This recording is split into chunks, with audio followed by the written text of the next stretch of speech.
Good day, God bless you. Welcome back, guys. My name is Zach, and this is Fitness Fasting episode 21, and we are on day 12 of the Master Cleanse. So, checking in today, guys, it has been a wonderful weekend, day off, relaxing, cleaning, working out, and just doing my Master Cleanse thing. Um, most of my life I was either drinking or up to just negative behaviors and negative habits, bad habits, whatever you want to call them, addictions and different bad habits. And when you don't drink, I don't smoke cigarettes, I don't do drugs, I don't drink alcohol. I have hobbies and interests that I'm dwindling down to as little as I can possibly have, and just enjoy the freedom of empty of no stress and no anxiety, and it's just so freeing. And so something I heard, I was listening to my David Goggins, and I had some really strong urges to eat yesterday after I had the bone broth. It was less calories and than the lemonade anyway, and I was running around and I needed to hit on something, so I bought some bone broth when I was at Walmart, and it was great. It satisfied me. It got rid of my fatigue and my weakness. Angel Dust, thank you for checking in, brother. Zach is on the attack, and you know it. So, he's talking about discipline, and I watch so many motivational tapes and speeches and read audible books on motivation and just how to pump yourself up and go, and like listening to music when you're working out. And David Goggins is talking about in a podcast, and he talks about it in his books too. It's just like motivation doesn't always do it, because what about you wake up and you're not motivated?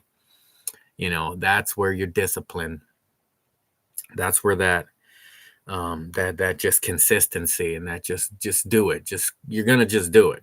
uh, I hate how effective Nike's slogan is, just do it. You don't think about it, you don't worry about it, you don't love it, you don't hate it. What you hate it, you just do it. I think I compare it to my cold showers. Like, I know it's gonna suck and I do it anyway. So listening to Goggins yesterday got me through. I was aware of this podcast he was on. There's two different ones. One of them is on the Huberman podcast, and the other one he's on another guy. I don't know his name, but I have the links on my YouTube, and I watch them both pretty regularly just to listen to Goggins talk about his level of dedication and commitment and motivation. And so I wrote down discipline kills motivation all day. That consistency beats out all these other forms of motivation or choices or decisions, or Tony Robbins talks about, Anthony Robbins, in a lot of his motivational and success and self-help and self-discipline type books, about like decisions are the key. And they may be, I like that mindset. I like that outlook. Like when you truly decide, you're kind of that's making the commitment to the discipline. All right, Angel Dust, thanks for checking in again. You are the man. When you make a choice and you finally decide, Zach, I'm just tired of being overweight, I don't want to be overweight anymore, I'm gonna just, and then you're able to, and I've read books about this too, to like compartmentalize the things in your life, and men seem to be able to do it better than women, but I know there's a lot of the badass disciplined women out there too, but men tend to be able to do it in all their things. Like right now, I'm not thinking about any of my mechanical abilities as far as being a millwright or auto mechanic. I know I can put in an alternator in 5 minutes. So that when I go to do that, I open that box and my mind is thinking about that, and it's all I'm doing. And when I'm jogging and I'm thinking about just how bad this sucks, and how I don't know if I like to do it, but I tend to kind of bag on myself when I'm running. And I ran today on the treadmill. I'll cut that in there. And, I don't like it. And it's like, whoa, are you so weak? You're just not even going to do it because you don't like it. And then I kind of force myself. It's like, well, now you got to go 5 miles. You don't want to go 1 mile. You don't want to go half a mile. Now I'm going to make you sit in here for an hour, and, so we'll get to my workout later here. So something that I thought about is just compartmentalizing your discipline. So when you're in discipline mode, like I talked about putting that alternator in, or kind of like your pre-conscious. If I ask you what's on your mind right now, your conscious mind is whatever your conscious mind is. And if I ask you what's your phone number, you can rattle it off immediately, but it wasn't part of your conscious mind. That's called your pre-conscious mind. And so I'm trying to like focus these states of mind into my discipline. And yesterday, for sure, every time in my entire life, I would have broke. Where I have been in the past, I'm not saying I would have eaten unhealthy yesterday, but in the past, I would have talked myself into eating yesterday because I wanted to so badly. I worked it out in my mind. Like, I'll just make 3 scrambled eggs, or I'll just eat a little piece of meat, or and I was able to endure through it. And I think it was part of drinking the bone broth, the salt. You need salt in your diet, but you don't need that much. The whatever the recommended, I think it's 2,400 milligrams. The bone broth had probably more than that, or that much, just in the jar I bought. And so that salt is so delicious and palatable and desirable to your body that it makes you want to eat. So I kind of learned that. Maybe that was a mistake, or maybe it was just good training. I kind of took it both ways.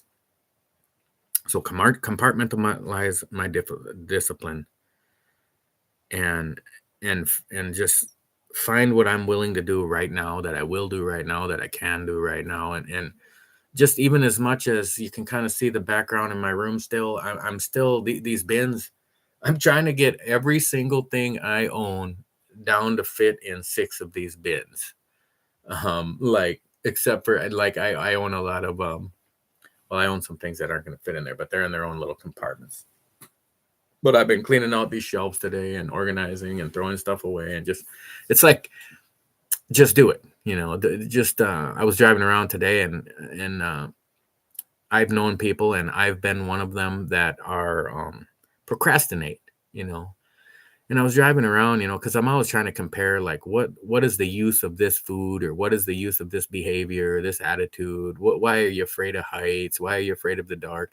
And I compare it to like a caveman, and woman, and prehistoric peoples, and how it's useful to be afraid of the dark for a child, especially. The children that weren't afraid of the dark, well, they're not here. Their ancestors aren't here because they didn't have any, because they wandered off in the dark when they're 2 years old and got eaten by a wolf. So why are you afraid of like a snake and a spider? And there's reasons. They talk about it could take like 17 to 14 generations of your ancestors' DNA is affecting you and causing things in you that you just are completely unaware of. And well, the moral of that story is to like compartment. So whatever those problems, those may be issues of why you're unable to, like, say, lose 10 pounds is, well, because it's negative. And in a survival situation, to lose 10 pounds, that means you're dying.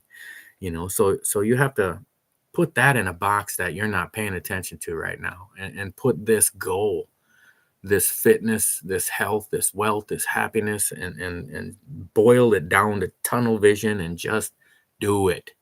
And consistency is king. I kind of like that. I wrote that here as one of my notes, just to remind me, like, the king of battle, this consistency will defeat all of your enemies.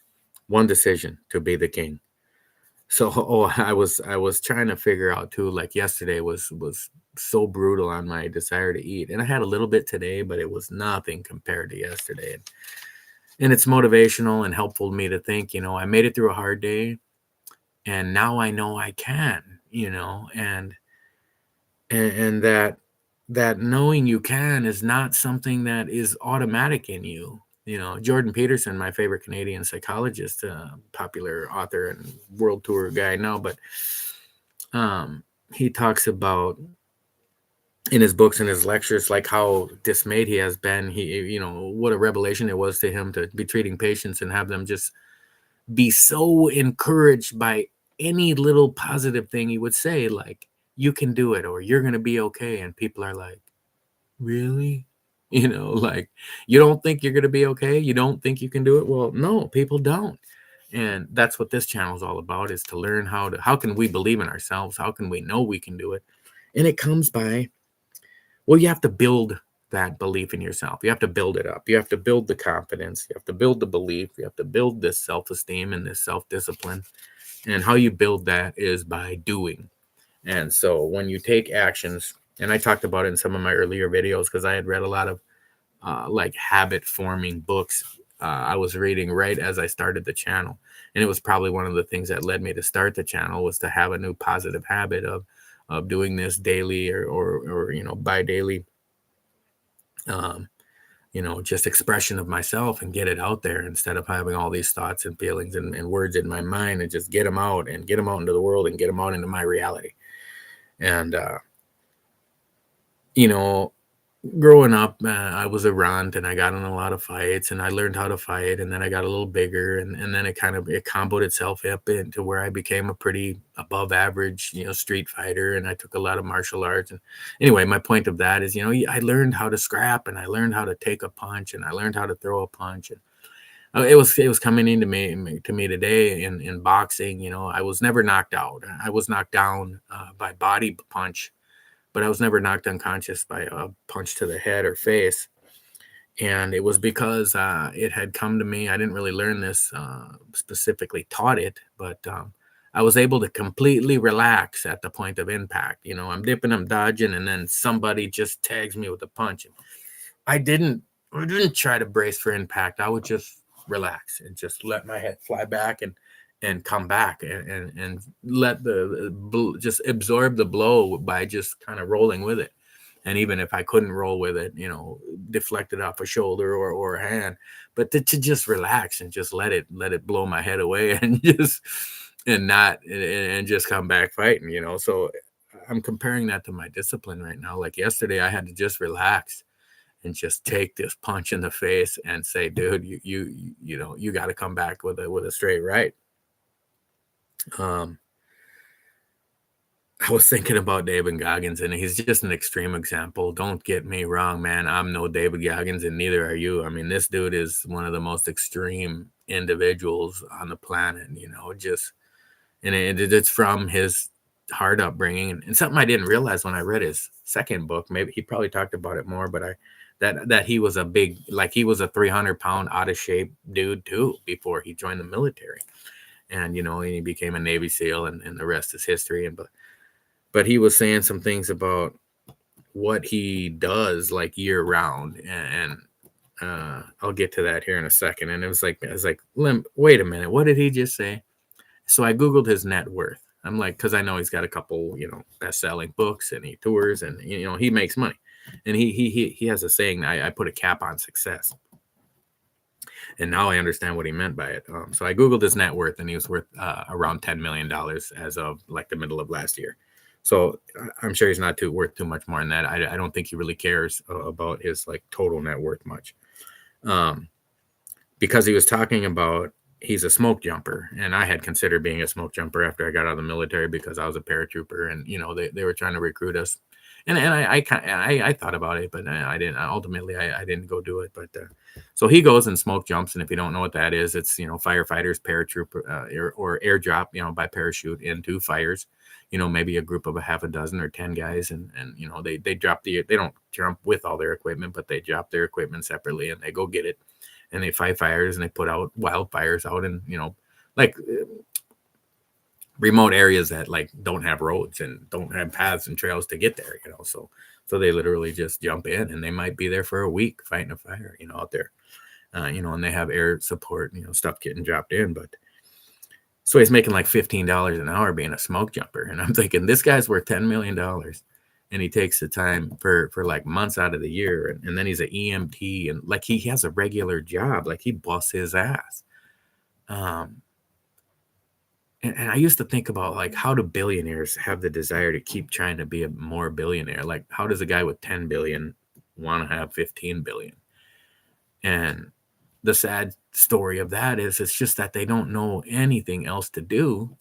And they're afraid if they don't do what they did to get there, that they'll lose it all. And I kind of understand it. I pray to God I never have that problem. I think a few $100,000 and I would be overjoyed to just be I'd be done working forever.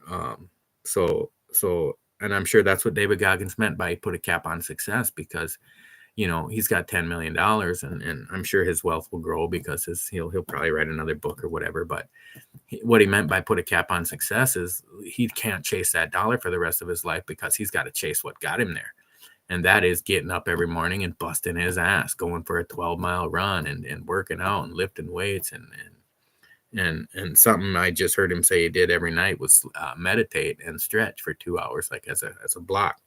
And that's something I really want to start getting into. I need to look up some more just simple stretching. I stretch every day. I stretch multiple times a day. I'll just do like some toe touchers and I do like some basic yoga poses. Some downward dog is my favorite. And anyway, that a motivated guy like that, with $10 million in the bank, go be a smoke jumper, risking your life for one, to not so much to jump out of the plane, but to be, surrounded by fire when you land. And I just have a note here. His daily routine does not revolve around the love of money. It's not all about the love of money. So he's got to just look back at what got him to where what got him to even want to be a Navy SEAL, what got him to lose the weight, what got him to be so ripped. The guy is like physically broke down, and he's the one that talked to me, about you're not always motivated, you're not always committed to the day. You don't always want to do what you need to do that day. But what I'm learning is you got to do it anyway. And sometimes it just sucks, and maybe it always sucks. And something that hit me today too. Well, I'll start with this. I went to the gym. I was talking to my wife this morning, and she was going to bed. And so I was like, as soon as I get off the phone with you, I'm going to go hit the gym. And I did. I got to the gym, I don't know, like 11:45, like before noon. And I was in there for like an hour and a half. I just did my push-ups and my squats and my planks and jogged and mostly walked and did some jogging on the treadmill. So I ended up, what did I end up with? So I got 5.6 miles. I didn't even write all these numbers down yet. I wrote the other stuff down. So I did 200 push-ups. So that was way more than usual. 200 squats, 5-minute plank. And I ended up with 5.6 miles on the Fitbit, which about 5 of that was on the treadmill. 4.5 of that was on the treadmill. The rest of that was just walking around, running to the store and running around. So my blood pressure, after I had my tea and I had my lemonade and I went to the gym and worked out. I came back, had another lemonade and had a protein shake. So had my supplements. So my blood pressure was 124/82. So that was like the best one I've had recently, with a 67 heart rate. And my blood sugar was 99. So like I said the other day, when my blood sugar was a little higher, even though I didn't eat much, I said it's because I didn't really do anything that day, yesterday and the day before. I didn't, like I said, the other day, just at work, I walked 9.4 miles. So things are going great. Blood pressure's coming down. Blood sugar's coming down. I jumped on the scale this morning, but I'm gonna wait. I'm gonna wait until I defeat my low weight of last year was 234 pounds, and like I said on the video a few days ago, I think we're gonna be below that within a week or two. So it's a couple days later already, but it's already continuing to go down. So it feels great. I think I'm still in danger to weigh myself too often because now I'm excited of how much I'm losing. And this is what's happened to me in the past, is I get to this point where I feel like, oh, you got it. You're down 20 pounds or whatever. You're going to win. And then that almost gets in my head like I already won. And then I start, I just break one day and say, screw it, I'm going to eat then, which is not a great idea. So I want to be a little more humble and a little more disciplined and a little more in line with the will of God over all things. And, this is just fitness. This is just weight loss. It's the obese person in you is history, and we're just not part of our history, in that regard. Your body is overweight right now, but your mind and your spirit and your soul and the future you is not. And the future you is only going to be the future you if you just stay consistent and persistent over time, and just keep taking action, whether you're motivated or not. That discipline has to rule the day. The discipline, consistency is king. I like that one. And then I wrote one decision to be the king, and it's really, you got to decide that your goals are more important than your addictions. And really, that's all they are. Drinking is an addiction, smoking is an addiction, eating carbohydrates, eating processed shitty food, like I talked about, ice cream or whatever, it's all just terrible for you, completely poisonous to your body. And it hit me today too, like, this isn't really a weight loss program at all. Because, well, let's just say I'm on my goal weight of 170 or 180 or whatever it ends up being. And I'm still going to have this channel, and I'm still going to be doing the same things I do right now. And is it going to be a weight loss channel then?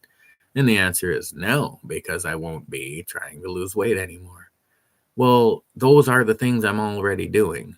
I'm already fasting, intermittent fasting, doing different, those are the things I believe I'm going to have to do probably for the rest of my life if I want to be fit for the rest of my life. And it's like, well, that sucks. That sucks. Well, then be fat and unhealthy, and you don't want to make time for fitness. Well, then make time for disease, because you're going to have to make time for one. You don't want to suffer the consequences of discipline. Well, then suffer the consequences of regret, So ask yourself why. Why would I stay fat? Why would I not? Why would I work out? Why would I eat right? Why would I do what Zach is, proposing, and just do it? Go for a walk. I watched a YouTube channel today. I was just scrolling around watching my chest videos. I'll show you my cool little chest set. It's one of my favorite little magnetic boards here. I love this one. It's just, you put the pieces in there. Oh, I just love this. I've had this for years. It's a great little on the table. So I do that a lot, guys. So I was scrolling through my chest videos, and since I have a YouTube channel about weight loss, a lot of weight loss videos show up on my feed too. And it said, I saw a guy on there that said how I lost 100 pounds. I clicked on him, and he was right at my age, he was like 50, 51, like right at my age. And he showed his picture at 275 pounds, and he looked humongous. He had obviously much less muscle mass than I do, because he looked bigger than I did even at 315. And then he was 167 or something. And it was just a perfect video to watch for my channel, because he took 2 years to lose the weight. He didn't go crazy. It wasn't just a dive. It was kind of a roller coaster ride down. And it's very similar to this channel where, I lost some weight and gained some weight, and lost some weight and gained. He did the same thing. He's way into hiking, so he loses his weight in the summer when he's hiking, and then he's in the gym in this winter, but he's not out putting all them miles. And he's putting crazy. But this guy was like hiking 20 to 30 miles like daily during his hiking season. And that was something I really was into a few years back too, when I really got down to a lower weight. I got down to like 221 pounds like in 2019. And man, did I feel great at that weight. And it's like, I can't wait to just be way lower than that, and how great I'm going to feel, and how happy and proud and accomplished it's going to be. And I'm going to be able to look back on this channel and say, look at all these things I did and where I was. And every once in a while, I'll just click an old video from like last year and the beginning of the year when I weighed 270 pounds and coming down from 315 pounds. And I'll just see where I was. And it's like, okay, I seen I was on the right step, but I had some things wrong, had some things confused. And then I'll watch a different video, and I'll be like, oh yeah, I said that, and I forgot to follow up on that. Let me follow up on that, whether it's an action I was going to take or something I was going to talk about. And so his video really motivated me to realize, it doesn't have to be just, well, you don't even want it to be a crash weight loss, which it doesn't have to be. You don't want it to be. I mean, it's really no danger to lose weight rapidly. It's just then keep it off. People talk about they lost the weight too fast and then you gained it back. And it's like, well, because you went on a diet. You went on a crash diet for 6 or 9 months and you lost your 50, 75 pounds. I've done it. I've seen other people do it and gain it all back and then some. I've done it. I've seen other people do it. So that's not the dangerous part, is not losing it. It's going back to your old lifestyle, which is the bad part. You just can't. Like, your old lifestyle is obese, so obviously you can't go back to your old lifestyle. For me, if you say go back to the way things were, I'm going to start drinking a case of beer every day again, and eat a frozen pizza every night and eat a bag of chips every day. And it's like, no, thank you. I don't want any of those things. That all sounds terrible. And that's good. That's a testament to the progress I've made in my own mind. It just, those things just aren't worth it.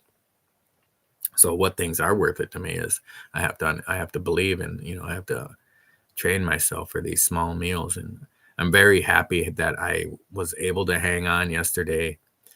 I kind of knew that sodium can cause like these, and it was more psychological. Like I ate the bone broth and I ate it like a bowl of soup, and I was just dreaming because it was so good. It was like an expensive jar of really good bone broth. And I was like, man, if this had some onions and celery and carrots and garlic or whatever, some chunks of meat or some bean sprouts. I was just imagining everything in it that would be good with it. And I think that's what really got me, because then about an hour after that, and for several hours, I was just like, I'm going to eat. And I don't even know how I hung on, but I did. I turned on the David Goggins video set. That's what got me. And sometimes, when I'm really suffering, just go to sleep. just go lay down and let it go. So, especially if it's, for me in my old age at 51, going to be 52 this year. If it's past 7, 8 o'clock and I'm tired, it's like I can just crash out. And I woke up at 3 a.m. this morning. It's like not something I would have done in my 30s when I was just pounding down the beers on a Saturday morning. I would have been sleeping till 10, 11 o'clock, just all hungover and feeling like shit. God, it reminds me of those shitty days. I don't miss that at all. I'm telling you, if you're an alcoholic out there, I sympathize with you, and I don't mean to laugh. I'm laughing at myself in the past that I've been through, and I sympathize with where you're at. And I just want to tell you, man, you can overcome it. The first 2 years, the first 6 months I quit drinking, but the first 2 years especially, it was so eye-opening to realize how good you can feel without waking up with a hangover, and not having a headache for half of the day every day because you're so dehydrated and hungover. And then being hungover always gave me the most just insatiable appetite, where I just wanted to eat and eat and eat to like flush that alcohol out or whatever I thought I was doing. Really, it was because the alcohol messes up your insulin so bad. Your pancreas is so dysregulated when you drink alcohol that it's just up and down roller coaster, and it can't regulate it at all. And it doesn't even take that much alcohol or every day. It only takes like 4, 5, 6 beers every 3 days to have your insulin like really screwed up full time. So that's something to think about, guys. If you're really concerned with your health and your ability to feel good, I mean, oh, that'll suck to quit drinking. It's like, man, no, it won't. It will suck to keep drinking. To me, it would be like, man, I don't think if somebody paid me $1,000 a month from here on out, but I had to drink 6 beers a day, well, I know I wouldn't do it. I'd no interest. No amount of money. It's just because the degradation of my health is far more important to me than financial gain. And I wouldn't become an alcoholic again for any amount of money. I broke free from it, and I feel so much better. I sleep better. I feel better. No headaches. Healthier. Run. Do things with life. I talk about I'm getting old, but really I don't feel like I'm getting old at all. I feel young and I feel healthy, and I wanna retire and like be a kid. I just wanna well, I call her my wife. We'll be married soon enough. I want to have kids with her, and I want to raise a family, and just like I did 25 years ago, and because I feel the same. I feel in a lot of ways I feel better. I'm in better shape, and I mean things are functioning great, so why not, like they say, use it or lose it, man. I'm all about using it. And all right, guys, I'm getting a little silly, so that must mean I need to go make another lemonade. I'm gonna drink a little water. There's one thing I've just been not eating, and I haven't been drinking enough of the lemonade or water or anything. I've been drinking my tea, and I took all my supplements today. I took my tea, had my tea for breakfast. had my amino acids, had my olive leaf, had my cayenne pepper, with the 2 or 3 lemonades I had. And it's 8 o'clock at night, and I'm saying I had 2 or 3 when you could have one every hour.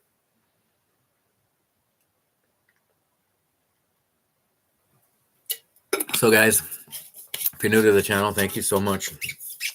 Had a few hundred, 500 subscribers in the last month or so. So I appreciate you coming to the channel. Follow along, hit that notification bell, hit the thumbs up, say hi once in a while. Look at my favorite commenter, my most frequent commenter, Angel Dust. He just gets on and says, "Hey, keep it up, man. You're doing awesome," and usually signs right back off. And man, that's all I'm looking for. Just some interaction with the channel. The thumbs up helps the channel out immensely, and it just motivates me to know that people are out there and following along, and maybe even being motivated to take action. Several people that I know have told me, hey, I started watching your videos and I started working out more. I started watching your videos and I did a 3-day fast. Hey, I'm watching your videos and I'm trying to get motivated, but I just haven't done anything yet. It's like, hey, I get it, man. We're all somewhere along this journey, and I'm speaking to everybody. If you're 800-pound bedridden, I'm talking to you. If you're you just need to lose 20 pounds to be elite ripped, man, I'm with you, and we're all in this together. And I'd love to hear some of your stories. So guys, thanks for subscribing, and let's keep rocking this weight loss out. As soon as I get under 234, then I'm gonna tell you guys, like, it'll come in the next 2 weeks, I think, as long as I stay consistent. And I don't want to get overly excited about it or anything, but it'll be like, hey, let's say I get it by the end of this month, and it'll be that I'm already below last year's low point and have 11 months to go. And the difference this time is consistency is king. And I have decided to be the king, for my queen, as a bonus. I'm doing it for myself, but having a wonderful woman in my life, and somebody that actually supports me and actually feels like somebody's on my team. And she's not just a partner. She's not just a wife. She's not just a companion, but she's somebody that's on my side and supports me in every single thing I do, say, walk, talk. She's on my side and I'm on her side, and we're bonded in a way that I've never been bonded with any other woman. And not any of them other women's fault, but I'm just saying, man, I appreciate it. Thank you, Jesus. Thank you, God. Thank you, Lord Jesus, for all the blessings you've poured upon my life in the last year. So Jesus loves you guys. I love you. And I'll catch you guys in tomorrow's episode.